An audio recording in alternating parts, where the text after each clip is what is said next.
इनके लिए सर्दी में बचने के लिए हम फीड में भी चेंजेस लाते हैं और उनके रहन सहन में भी बहुत सारे चेंजेस लाते हैं।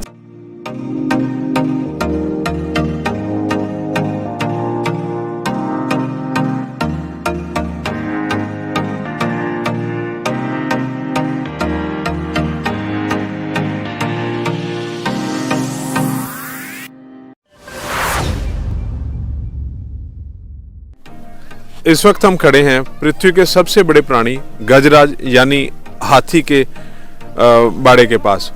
तो डॉक्टर साहब हमें बताएंगे कि सर्दी के सीजन में इनके लिए इंतजाम और इनके खाने पीने का क्या इंतजाम किया जाता है। डॉक्टर साहब, एलिफेंट जैसे कि आपने बताया कि सबसे बड़ा जानवर है वर्ल्ड का, तो इनके लिए सर्दी में बचने के लिए हम फीड में भी चेंजेस लाते हैं और उनके रहन सहन में भी बहुत सारे चेंजेस लाते हैं। जैसे कि एलिफेंट को हम वॉकिंग ज़्यादा बढ़ा देते हैं, क्योंकि एलिफेंट जितना वॉक करेगा ना उनके मसल्स उतने ही ग्रो करेंगे और उतनी ही गर्मी पैदा होगी उनमें।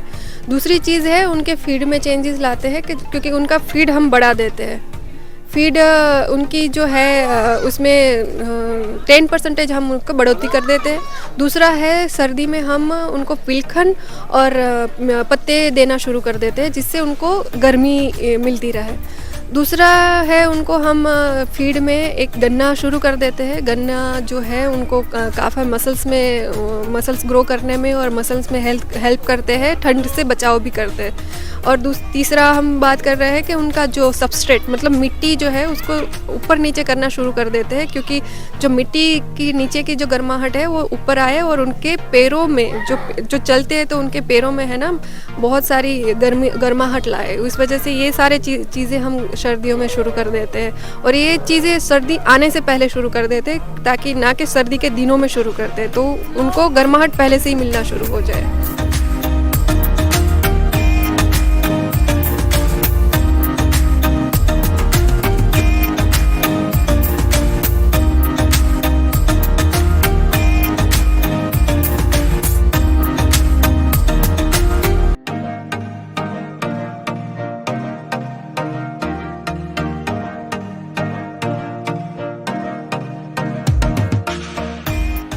तो अभी आपने देखा कि जू के जानवरों के लिए कैसे विंटर मैनेजमेंट प्रबंधन द्वारा किया गया है।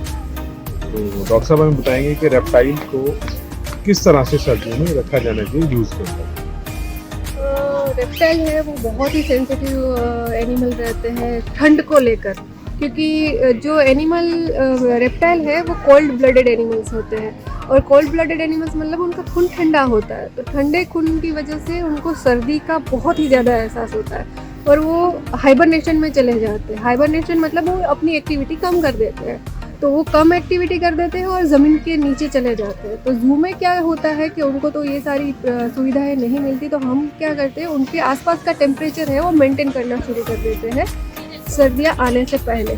जैसे कि हम उनको ऑयल फिन हीटर लगा दिया, ऑयल फिन हीटर को हमने ऊपर कवर करके जूट मैट लगा दिया और नीचे राइस हस्क लगा दिया, व्हीट हस्क लगा दिया।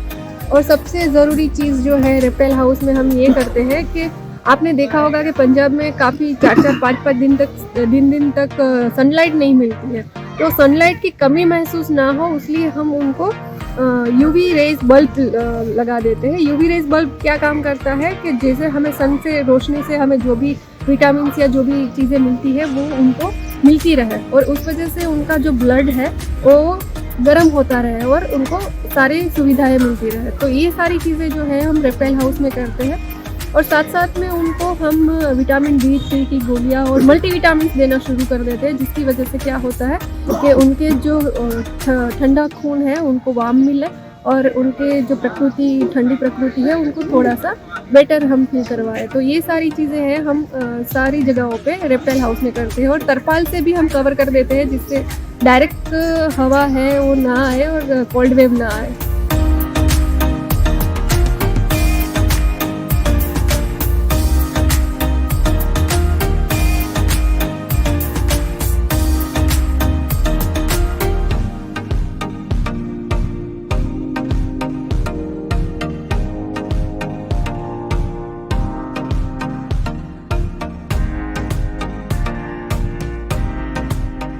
अभी आपने देखे फ्लाइटलेस बर्ड्स, तो डॉक्टर साहब काइंडली फ्लाइटलेस बर्ड्स और बर्ड्स के बारे जी, में जी, जी फ्लाइटलेट जी जैसे हमने ये देखी है अपनी bird aviary, Chhatbir bird aviary नाम है उसका। और बर्ड एवियरी में हम बहुत सारे इंतज़ाम करते हैं सर्दियों से बचाने के लिए।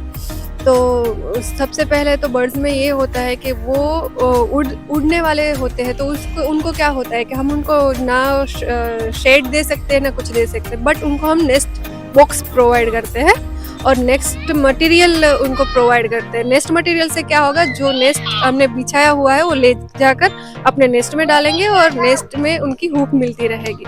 दूसरा है उनकी फीड में हम चेंजेस कर देते हैं, जैसे कि तिल, अलसी मतलब फ्लैक्स सीड्स और सेसमे सीड्स वगैरह हम ऐड कर देते हैं फीड में। तो उस वजह से उनको जो गर्म प्रकृति के होते हैं सेसमे सीड्स और अपने अलसी के जो बीज होते हैं, तो बर्ड्स को वो बहुत सारी हूप देते हैं। और हर्बीवोरस में हमने क्या करते हैं कि हर्बीवोरस में शेड बना दिया, उनके पराली बिछा दी, व्हीट हस्क दे दिया, राइस हस्क दे दिया, और जो बूढ़े और जो बच्चे हैं वो शेल्टर में और शेड में चले जाएंगे। और बाकी जो हर्बीवोरस को ज़्यादातर ठंड का कम एहसास होता है, कम रहता है, क्योंकि वो हर्बीवोरस जंगल में भी आप देखोगे तो घूमते फिरते एनिमल्स में होते हैं। तो शेड्स, शेल्टर्स, पराली और राइस हस्क और व्हीट हस्क दे देते हैं। और उनके फीड में भी चेंजेस लाते हैं, जैसे कि उनको हल्दी हम प्रोवाइड करते हैं, हल्दी की प्रकृति गर्म होती है, हल्दी दे देते हैं। फीड छोले हम बढ़ा देते हैं क्योंकि उनका मेटाबॉलिज्म फास्ट हो जाता है।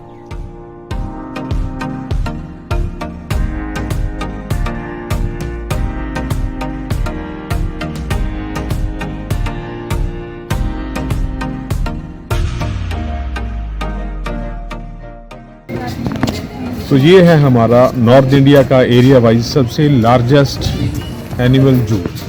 तो अभी आपने देखा मेरे साथ कि जू प्रबंधन द्वारा सर्दियों के दिनों में जानवरों को कितनी संभाल के साथ रखना पड़ता है, बिल्कुल अपने परिवार की तरह। और मैं खुशविंदर सिंह चंडीगढ़ दिन भर की टीम की तरफ से आपको आमंत्रित करता हूँ, आप आइए और जानवरों को देखिए, उनको पहचानिए, परखिए, उनके बारे में जानिए। और अगर आप कैपेबल हैं तो यहाँ पर प्रत्येक जानवर को सिंगल या पूरी टीम को अडॉप्ट करने की भी सुविधा है। धन्यवाद। अगर आपने अभी तक हमारे चैनल को सब्सक्राइब नहीं किया है तो आज ही सब्सक्राइब करें,